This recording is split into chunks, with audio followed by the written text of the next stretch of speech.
James Gordon, 2nd Viscount Aboyne, was the second son of George Gordon, 2nd Marquess of Huntly, a Scottish royalist commander in the Wars of the Three Kingdoms.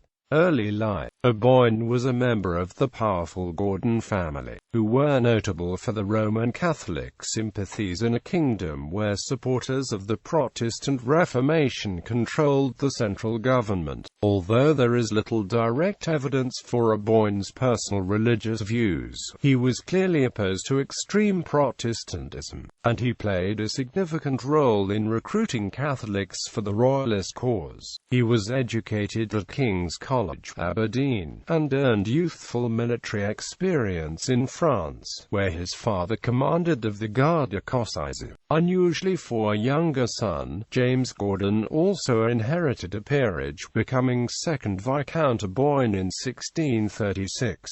The Bishops' Wars. In 1639, the First Bishops' War broke out, in which the Protestant faction known as the Covenanters attempted to seize control of church and state. The Covenanter army dispatched the dashing young James Graham, Earl of Montrose, to deal with the Gordons. Viscount Aboyne was just 19, but he seems to have been regarded throughout the campaign as the effective leader of the anti-Covenanter forces, even before his father and elder brother surrendered. Later, he continued the war in spite of a lack of effective support from King Charles's royal government. The teenage general suffered two reverses in June 1639 at Maigret Hill and Brigot D, attributed to unsteady infantry and descent between his officers, but his losses were light, and his cavalry performed credibly, remaining in the field until they learned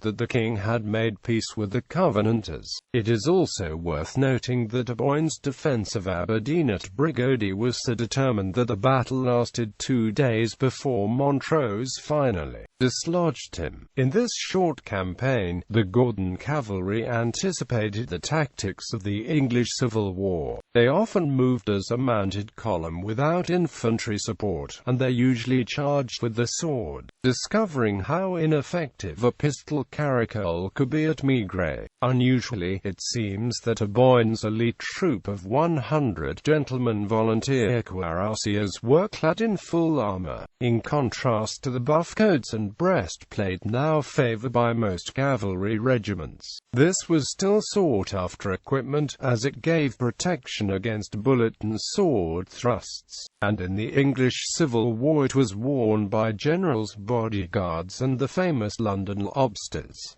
Scottish Civil War. For the next few years, a tenuous peace held in Scotland. Viscount Aboyne seems to have kept a low profile, living partially in England, but in 1642, the First English Civil War broke out, setting King Charles against his parliament. Aboyne now worked hard to arrange a military alliance with Clan Donald and the Irish Confederates, and came to be associated politically with the Scottish Earls of Nithsdale, Crawford and Ely, all open as suspected Catholics. Not unreasonably, their enemies saw this as a war plan to restore the old religion. But Aboyne also found common cause with his former opponent Montrose, a loyal royalist as well as a committed Presbyterian. Both of them believed the Scottish Covenanters were now likely to enter the war on Parliament's side. Aboyne spent 1644 with royalist forces around Carlisle, while his brothers raised the family's forces in the north. The next spring, he returned to Scotland, fighting in Montrose's victories at Aldern, Alford, and at Kilsyth. In each battle, he led a flanking charge on the left wing that broke the Covenanters' right. After Alford, there is some evidence that he was promoted in the peerage under the title of Earl of Aboyne. Yet while the army was victorious on the field, Aboyne's personal position was increasingly difficult. His father, the Marquess of Huntly, believed the family's troops should be used to eliminate the Covenanters in the north, in contrast with Montrose, who were intended to march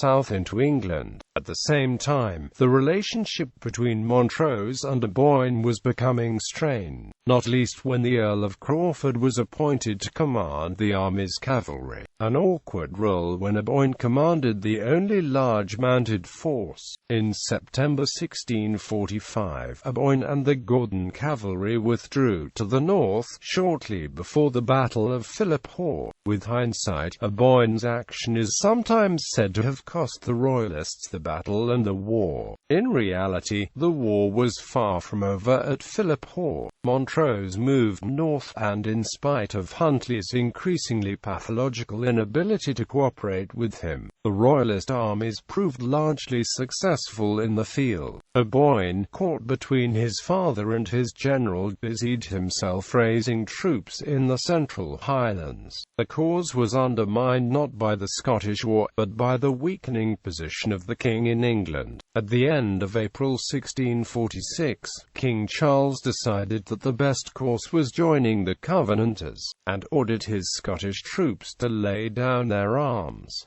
Outlaw and exile, Huntly and Aboyne doubted the Covenanters' mercy, and with the cavalry, they withdrew into the Highlands to wage a guerrilla war. They remained under arms until December 1647, when the Marquess was captured in a Covenanter raid. Aboyne escaped, but he had only a few troops left. Excluded from the general pardons issued to Scots royalists, he is said to have fled to France and died in exile in Paris around February 1649 of a fever, according to some, while others say he died of grief at the news of King Charles's beheading. Viscount Aboyne had never married, and his title thus became extinct, although the title of Earl of Aboyne was later revived for his younger brother. Since his elder brother's death at Alford, he had also been heir to the Marquessate. These dignities now passed to his younger brother, Lord Lewis Gordon.